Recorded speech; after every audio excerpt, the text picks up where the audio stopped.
მინდა მიულოცო ჩვენ დევნილ საზოგადოებას 2016 წელი. გარდა მტეხი წელი ყოფილიყო ეს ჩვენი დევნილებისათვის და ვისურვებდი რომ ჩაყროდეს საფუძველი 2016 წელს უკან დაბრუნება საქართველოს ტერიტორიული მთლიანობის აღდგენას.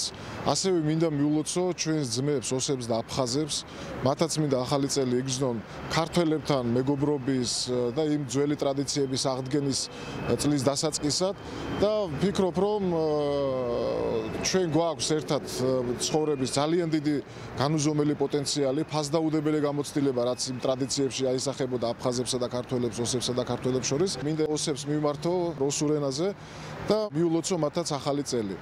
ირატამა გურჟაკთა ყომავო იუმა. ნავაგას მინდა რომ მომავალი წელი ყოფილიყოს ქართველებისა და ოსების შერიგებისა და გაერთიანების წელი. ვისურვებ ჩვენ შორის ომი არასოდეს განმეორდეს, რადგან საერთო მომავალი გვაქვს და მჯერა რომ ისევ ერთად ვიქნებით. მინდა რომ მშვიდობა ყოფილიყოს კავკასიაში, მშვიდობა ყოფილიყოს ჩვენს ოჯახში, ჩვენს სახელმწიფოში, ჩვენს ქვეყანაში, ერთიან კავკასიურ სახლში.